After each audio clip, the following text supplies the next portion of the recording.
मंजूर करत तो टाइमला आम्ही तुम्हाला बट कागदाला गाडीन द्यायचं ते कागद काय तुम्ही चावीन खात का काही की खात तुम हमने कागद तुम पहिले तयार करता ते कागद हेरी ना जिसे असत ती पद्धत ना तुम हमने या म्हातारा आजी आजोबा असं दिसपती कोणता पद्धत कागद नाले होतो तुम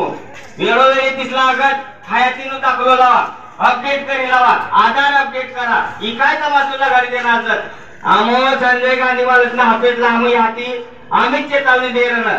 जर कधी हमला लोकांना करा तेव्हा काम खरोखर करणं आता पहिले आम्ही तिला हाफेजला बंद कराशिवाय राहणार ना आतली गोट आम्ही 100% करणार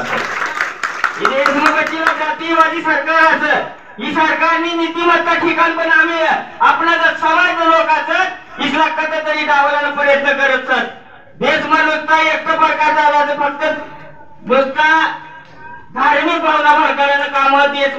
जात भानगडीला घालण्याचं काम चालू असं या मुकादाबी सहन करणाऱ्या मार्क्सवादी कम्युनिस्ट लोक पक्षाने लोक हम ही विनंती करू की ह्या जे कर्मचारी असत जे असत पट्टपंचायत समिती सकट रोजगार हमी नामी 21 सालताडीनो विषय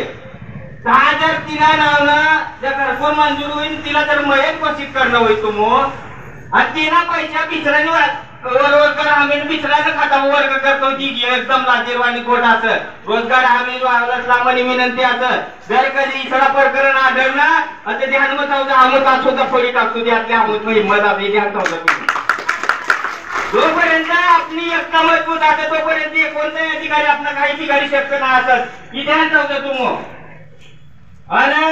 या अनेक वक्त येईल सर बाहेरची सुद्धा येईल असत आपले शादामती येईल असत अक्कलकोटी येईल असत बरेच लोक बोलणार असत या विषयी पर हाय जास्ती ना बोलताना मला बे शब्द या समाप्त करू इन्कलाब जिंदाबाद यांचा तळोदा तालुका कमिटीच्या वतीने आपण माननीय तहसीलदार साहेब यांचा कचेरी समोर आपण मोर्चा आयोजित केला आहे मित्रांनो या महाराष्ट्रामध्ये आणि देशामध्ये भाजप प्रणित सरकार विराजमान झाले आहे आपण जी मागण्या घेऊन येतो त्या जे मागण्या आहेत त्या अगदी साध्या मागण्या आहेत आणि सरकार ते सुद्धा जाहीर करत असतात अनेक योजना जाहीर करत असतात परंतु